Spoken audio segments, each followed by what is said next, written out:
नमस्कार दोस्तों। आज की वीडियो कक्षा 11 की अर्थशास्त्र की पुस्तक भारतीय अर्थव्यवस्था का विकास का पहला अध्याय स्वतंत्रता की पूर्व संध्या पर भारतीय अर्थव्यवस्था का संक्षिप्त वर्णन किया जा रहा है। इस पुस्तक का मूल उद्देश्य आपको भारतीय अर्थव्यवस्था की मूलभूत विशेषताओं की जानकारी देना और स्वतंत्रता प्राप्ति के बाद से हुए विकास से अवगत कराना है। यद्यपि देश की वर्तमान अवस्था तथा भविष्य की संभावनाओं की चर्चा करते समय उसके आर्थिक अतीत पर ध्यान देना भी उतना ही महत्वपूर्ण होगा, इसलिए हम अपनी चर्चा का आरंभ स्वतंत्रता से पूर्व देश की अर्थव्यवस्था की स्थिति से कर रहे हैं।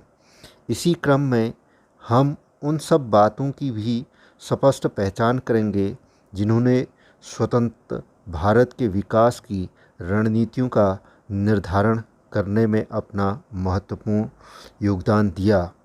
इसी क्रम में हम शुरू करते हैं पहला अध्याय, और इस अध्याय के मुख्य बिंदु हैं औपनिवेशिक शासन से पूर्व भारत की अर्थव्यवस्था, ब्रिटिश शासन के अंतर्गत भारतीय अर्थव्यवस्था का शोषण, कृषि क्षेत्र का औपनिवेशिक शोषण तथा प्रभाव, औद्योगिक क्षेत्र का औपनिवेशिक शोषण तथा प्रभाव, विदेशी व्यापार, जननांकिकी रूपरेखा, व्यावसायिक ढांचा आधारित संरचना। औपनिवेशिक शासन से पूर्व भारतीय अर्थव्यवस्था एक स्वतंत्र अर्थव्यवस्था थी और जनसामान्य की आजीविका का साधन कृषि था। लगभग 85% जनसंख्या अपनी आजीविका कृषि से प्राप्त करती थी और सरकार की आय का स्रोत भी कृषि था। उसे राजस्व कृषि से ही प्राप्त होता था और ग्रामीण अर्थव्यवस्था आत्मनिर्भर थी, यानी अपनी ज़रूरत की चीज़ों को गांव स्वयं उत्पन्न कर लेता था और शिल्पकलाएँ विश्व प्रसिद्ध थी। औपनिवेशिक शासन भारत 15 अगस्त 1947 को स्वतंत्रता प्राप्ति के पूर्व 200 वर्षों तक ब्रिटिश शासन के अधीन था। भारत में ब्रिटिश औपनिवेशिक शासन का मुख्य उद्देश्य इंग्लैंड में तेज़ी से विकसित हो रहे औद्योगिक आधार के लिए भारतीय अर्थव्यवस्था को केवल एक कच्चा माल प्रदायक तक ही सीमित रखना था। औपनिवेशिक शासकों ने कभी इस देश की राष्ट्रीय तथा प्रति व्यक्ति आय का आकलन करने का प्रयास नहीं किया। कुछ लोगों ने निजी स्तर पर आकलन किए। उनमें प्रमुख हैं Dadabhai Naoroji, William Digby, Findlay Shirras, doctor V Rao तथा आर.सी. देसाई। इसमें सर्वप्रथम राष्ट्रीय और प्रति व्यक्ति आय ज्ञात करने का प्रयास दादा भाई नौरोजी ने व्यक्तिगत प्रयासों से किया और डॉक्टर वी राव की राष्ट्रीय आय और प्रति व्यक्ति आय आकलन की वैज्ञानिक विधि से ज्ञात किया। औपनिवेशिक शासन में कृषि क्षेत्र का शोषण किस प्रकार से हुआ? इसमें शोषण के मुख्य कारण भू राजस्व की जमींदारी प्रथा थी। जमींदार भूमि का स्वामी होता था और जमींदारों को भूमि राजस्व के रूप में सरकार को एक पूर्व निर्धारित राशि पूर्व निर्धारित तिथि को देनी होती थी। जमींदारों को स्वतंत्रता थी कि वे भूमि जोतने वाले किसानों से जितनी भी चाहे राशि वसूलें और भूमि को जोतने वाले किसानों की बहुत कम आय होती थी। कृषि के विकास में बहुत कम या कोई निवेश नहीं किया गया था। कृषि का बाध्यकारी व्यापारीकरण किया गया। जमींदार ही पूरी भूमि का स्वामी होता था और भूमि जोतने वाले किसान जितना भी उत्पादन करते थे उसका अधिकांश भाग जमींदार हड़प जाते थे, इसलिए उनकी आय कम होती थी और वो भूमि के सुधार के लिए भी कोई प्रयास नहीं करते थे। किन्हीं क्षेत्रों में कृषि में नगदी फसल या व्यापारिक फसलों के लिए भी प्रोत्साहित किया गया, लेकिन इसका भी उद्देश्य था कि इंग्लैंड में हो रही औद्योगिक क्रांति जो 16वीं शताब्दी में शुरू हुई, उनके लिए कच्चे माल का उत्पादन करना और व्यापारिक फसलें अच्छी होती भी थी तो उसका लाभ भी किसानों को प्राप्त नहीं हो पाता था। औपनिवेशिक नीति का भारतीय कृषि पर क्या प्रभाव पड़ा? पहला, निम्न उत्पादन और उत्पादकता।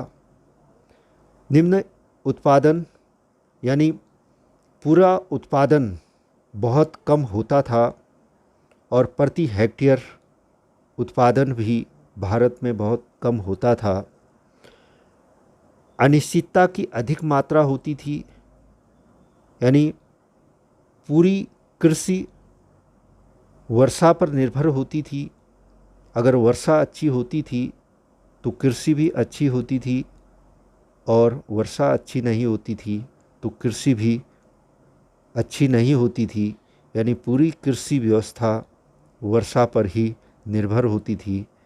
इसीलिए भारतीय कृषि को मानसूनों का जुआ भी कहा गया है। तीसरा, निर्वाह खेती का प्रभुत्व। निर्वाह खेती यानी जो किसान थे वह अपनी ज़रूरत के हिसाब से ही उगा पाते थे, यानी अतिरिक्त फसलों का उत्पादन या बेचने के लिए वो उत्पादन नहीं कर पाते थे। भूमि के स्वामी तथा उसे जोतने वाले किसानों के बीच खाई। भूमि का स्वामी यानी जमींदार अधिकांश फसल का हिस्सा वसूली के रूप में ले जाता था और वह विलासिता का जीवन जीता था, और जो किसान खेतों में काम करते थे वह अपने 2 वक्त का भोजन भी नहीं जुटा पाते थे। इसलिए भूमि के स्वामी जमींदार और उसे जोतने वाले किसानों के बीच खाई बढ़ती गई। और पांचवा, छोटी और खंडित जोतें, यानी किसानों के पास छोटी छोटी जोतें होती थी और वो भी बिखरी होती थी। और छठा, कृषि का बाध्यीकरण, व्यापारीकरण, यानी किसानों को व्यापारिक फसलों को उगाने के लिए बाध्य किया जाता था। जैसे नील की खेती। इंग्लैंड में हो रही औद्योगिक क्रांति में कपड़ा उद्योग के लिए उसकी रंगाई और उसको विरंजित करने के लिए नील की आवश्यकता थी, इसलिए नील की खेती को प्रोत्साहित किया गया, लेकिन इसका लाभ भी किसानों को नहीं प्राप्त हुआ और ये भी जमींदार उसका लाभ प्राप्त करते थे। औद्योगिक क्षेत्र में औपनिवेशिक शोषण। भारत में विऔद्योगिकरण के दोहरे उद्देश्य थे।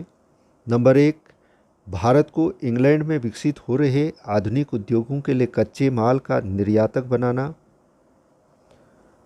दूसरा, उन उद्योगों से उत्पादित वस्तुओं के लिए भारत को ही विशाल बाजार बनाना। अतः इन नीतियों के परिणाम स्वरूप भारत की जो विश्व प्रसिद्ध हस्तशिल्प उद्योग थे उनका पतन हुआ। और हस्तशिल्प उद्योगों के पतन का मुख्य कारण औपनिवेशिक शासन के द्वारा अपनाई गई नीतियां भी थी। हस्तशिल्प उद्योग की विदेशी मांग उसके निर्यात पर भारी शुल्क के माध्यम से नष्ट की गई। यानी जो हस्तशिल्प था उसको विदेशों में निर्यात पर भारी शुल्क से वो महंगी हो गई। और दूसरा, हस्तशिल्प उद्योग की घरेलू मांग भारतीय बाज़ारों में ब्रिटिश वस्तुओं के शुल्क मुक्त आयात से नष्ट हो गई। औपनिवेशिक नीति का भारतीय उद्योगों पर प्रभाव। पहला, भारतीय हस्तशिल्प कला का पतन हुआ। दूसरा, भारी स्तर पर बेरोजगारी हुई। तीसरा, स्थानीय उत्पाद से वंचित भारतीय बाज़ारों में मांग के प्रसार का इंग्लैंड से सस्ते निर्मित उत्पादों का लाभपूर्ण आयात किया गया। और चौथा, 19वीं शताब्दी के उत्तरार्ध आधुनिक उद्योगों की स्थापना कुछ भारतीयों के द्वारा ही की गई, जैसे सूती वस्त्र थे, पटसन उद्योग था, इस्पात, इसमें टाटा आयरन और स्टील कंपनी की स्थापना सबसे पहले की गई जो 1907 में हुई। और इसके अलावा सीमेंट उद्योग, चीनी, कागज़ उद्योग आदि प्रमुख इन उद्योगों की स्थापना 20वीं शताब्दी के उत्तरार्ध में की गई। विदेशी बाजार की स्थिति। पहला, प्राथमिक उत्पादों का शुद्ध निर्यातक एवं तैयार वस्तुओं का शुद्ध आयातक भारत बन गया। दूसरा, भारत के विदेशी व्यापार पर अंग्रेज़ों का एकाधिकारी नियंत्रण हो गया। तीसरा, आयातित तैयार वस्तुओं के लिए भारत विशाल बाजार बन गया। और चौथा, व्यापार में आधिक्य परंतु केवल अंग्रेज़ों के लाभ के लिए हुआ। जैसे ब्रिटिश सरकार के प्रशासनिक खर्चों पर वो खर्च होता था, युद्धों के खर्चों को पूरा करने के लिए किया जाता था। और विदेशी व्यापार पर इंग्लैंड का स्वेज नहर का व्यापार मार्ग खुलने जो 1869 में खुला के खुलने से भारतीय बाज़ार में अंग्रेज़ों का नियंत्रण और भी सख्त हो गया। और इसके अलावा कुछ अन्य देशों के साथ भी भारत का व्यापार होता था, जिसमें चीन, श्रीलंका, ईरान आदि थे। औपनिवेशिक शासकों की विदेशी व्यापार नीति का क्या प्रभाव पड़ा? नंबर 1, देश के आंतरिक बाज़ारों में जो आवश्यक वस्तुएं थी, अनाज, कपड़ा और मिट्टी के तेल की कमी हो गई। दूसरा, निर्यात अधिशेष का देश में सोने और चांदी के प्रवाह पर कोई प्रभाव नहीं।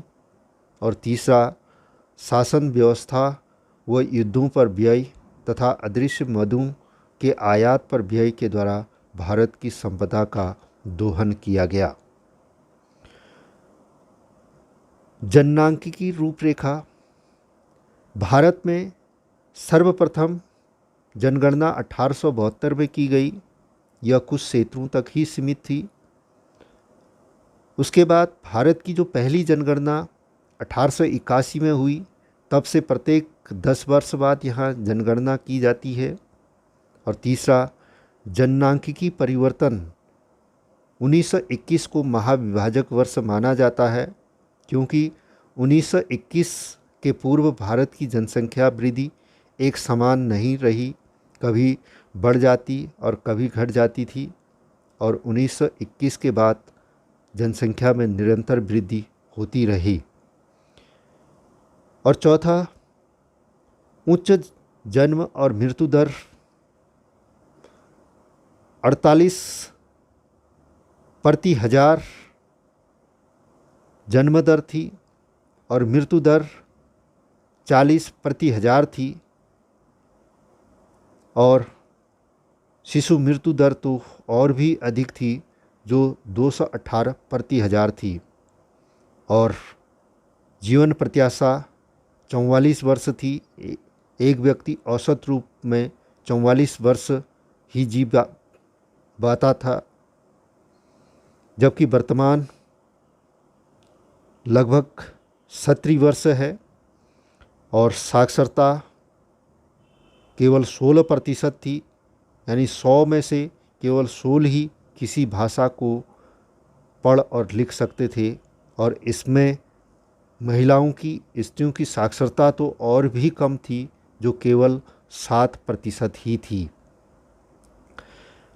औपनिवेशिक शासन के दौरान व्यावसायिक ढांचा, यानी व्यावसायिक ढांचे से अभिप्राय कार्यशील जनसंख्या का अर्थव्यवस्था के प्राथमिक यानी कृषि क्षेत्रक, द्वितीयक यानी औद्योगिक क्षेत्रक तथा तृतीयक यानी सेवा क्षेत्रक में वितरण से है। कृषि में लगभग 70 से 75% जनसंख्या अपनी आजीविका प्राप्त कर रही थी, जो व्यवसाय का मुख्य स्रोत भी था। और दूसरा उद्योग, जिसमें केवल 10% यानी महत्वहीन स्रोत था। और तीसरा सेवा क्षेत्रक, जिसमें 15 से 20% जन समुदाय अपना रोजगार प्राप्त कर रहा था। इस प्रकार असंतुलित विकास था। भारत में द्वितीयक और तृतीयक क्षेत्रों का विकास अपने शैशव काल में ही था। आधारिक संरचना देश के विकास तथा समृद्धि की नींव आधारिक संरचना होती है, लेकिन इसमें भी औपनिवेशिक शासकों की ये नीति रही कि इंग्लैंड के अर्थव्यवस्था के लिए एक पोषक अर्थव्यवस्था के रूप में भारतीय अर्थव्यवस्था को स्थापित करना था। इसलिए उन्होंने आधारिक संरचना का उतना ही विकास किया जितना शासन को मजबूत करने के लिए ज़रूरी था। उन्होंने रेलवे की शुरुआत की, 1850 में शुरुआत की और प्रथम रेलवे भारत में 1853 में चली, जो मुंबई से ठाणे के बीच चली। और इसका मुख्य उद्देश्य था ब्रिटिश उत्पादों के लिए बाजार के आकार को विस्तृत करना था। दूसरा, बंदरगाह का निर्माण इनके द्वारा किया गया, जिसका मुख्य उद्देश्य था कच्चे माल का ब्रिटेन निर्यात तथा तैयार वस्तुएं देश में आयात करना था। तीसरा, डाक तार की व्यवस्था इनके द्वारा की गई, लेकिन इसका भी उद्देश्य था प्रशासनिक कुशलता को बढ़ाना। और चौथा, सड़कों का विकास किया, और सड़कों के विकास का मुख्य उद्देश्य था कि भारतीय कच्चे माल को बंदरगाहों तक पहुंचाना और तैयार वस्तुएं भारतीय बाजार तक पहुंचाना। और कुछ भारतीयों के द्वारा भी आधारिक संरचना का विकास किया। इसमें टाटा एयरलाइंस, जिसकी शुरुआत 1932 में की गई। इस प्रकार स्वतंत्रता के समय भारतीय अर्थव्यवस्था की जो विशेषताएं थी, उनमें पहला गतिहीन अर्थव्यवस्था। गतिहीन अर्थव्यवस्था उस अर्थव्यवस्था को कहते हैं जिसमें आय में बहुत कम वृद्धि होती है। दूसरा, पिछड़ी हुई अर्थव्यवस्था, यानी प्रति व्यक्ति आय बहुत कम होना पिछड़ी अर्थव्यवस्था कहलाती है। तो पिछड़ी अर्थव्यवस्था भारतीय अर्थव्यवस्था थी। और तीसरा, कृषि का पिछड़ापन। लगभग 75% कार्यशील जनसंख्या कृषि पर लगी हुई थी, परंतु राष्ट्रीय आय में उसका केवल 50% ही योगदान था। चौथा, औद्योगिक पिछड़ापन। औद्योगिक पिछड़ापन औपनिवेशिक शासन के दौरान भी औद्योगिकरण था। केवल कच्चा माल इंग्लैंड जाता था और निर्मित वस्तुएं भारतीय बाजार में आती थी। और उन्होंने पूंजीगत उद्योग या अन्य साधारण उद्योग खोलने का प्रयास भी अंग्रेजी शासकों के द्वारा भारत में नहीं किया गया। पाँचवां, अनियंत्रित निर्धनता थी। जनसंख्या का अधिकांश भाग अपनी मूलभूत आवश्यकताओं की पूर्ति भी नहीं कर पाता था, जो 2 वक्त का भोजन भी उसे प्राप्त नहीं हो पाता था। छठा, आधारिक संरचना का कम विकास, यानी अंग्रेजी शासकों के द्वारा केवल अपनी आवश्यकता के अनुसार ही आधारिक संरचना का विकास किया। सातवां, आयात पर भारी निर्भरता, यानी जो बनी बनाई वस्तुएं थीं उनका आयात किया जाता था। इनमें मशीनरी का आयात, रक्षा उपकरण और उपभोक्ता वस्तुओं का आयात प्रमुख था। आठवां, सीमित शहरीकरण, यानी स्वतंत्रता की पूर्व संध्या पर भारत में केवल 14% जनसंख्या में ही शहरीकरण नगरीकरण था और बाकी 86% जनसंख्या गाँवों में निवास करती थी। नौवां, अर्ध सामंती अर्थव्यवस्था, यानी पूंजीवाद और सामंतवाद का मिश्रण, यानी मिश्रित अर्थव्यवस्था थी। और 10वां, औपनिवेशिक अर्थव्यवस्था, यानी हमारी राजनीतिक और आर्थिक व्यवस्था पर इंग्लैंड का अधिकार था और वह अपनी आवश्यकताओं के अनुसार ही हमारी व्यवस्था को चलाता था। इस प्रकार ये अध्याय समाप्त हुआ। धन्यवाद।